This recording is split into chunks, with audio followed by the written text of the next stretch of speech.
মরিচের কারণে হেলে গেছে না? হ্যাঁ, সেটাই দেখতেছি। 1717 ডি এটাই ভালো। কেন ভালো?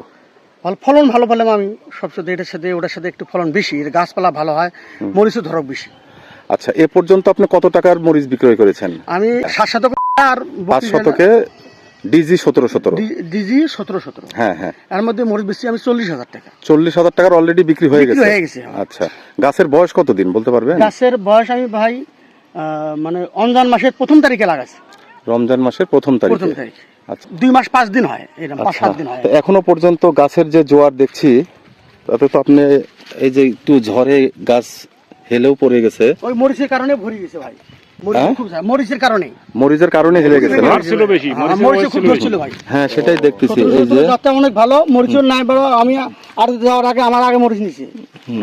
আমার মরিচ আবার চাহিদাও বেশি মার্কেটে। হ্যাঁ, চাহিদা বেশি। মানে কোন হাটে বিক্রি করছেন? এটা ভাই সাদুল্লাপুর আড়তে বিক্রি করছি। সাদুল্লাপুর আড়তে? আড়তদাররা তাহলে কি বলে? ভাই এই জাতের মরিচ তুমি কোথায় পাচ্ছ? আমি ভাই রংপুর থেকে নিয়ে যাচ্ছি। মরিচের 4500 টাকা মন, আপনার মরিচ 5200 টাকা 5100 টাকা করে দেবো। মানে 5100 টাকা বিক্রি করছি ভোটের দিনে। মানে অন্যান্য জাতগুলো চাইতে এটার চাহিদা দাম বেশি, মানে কালারও ভালো, মানে চতুর্দিক মানে স্মার্ট আর কি। এই জমি কি আশেপাশের কৃষকরা দেখছে?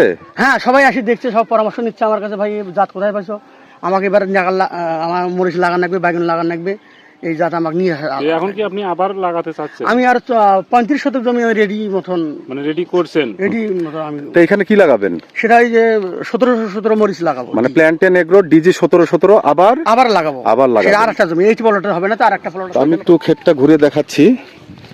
মানে ডিজি 1717 দেখলে বোঝা যায়, আপনারা লক্ষ্য করুন। হ্যাঁ, ঠিক আছে, এটা সবুজ সবুজ। এই যে এইখান থেকে বাম পাশে হলো ডিজি 1717, মানে সবুজ গাছ। আর এই পাশে আরেকটি জাত উনি লাগিয়েছেন।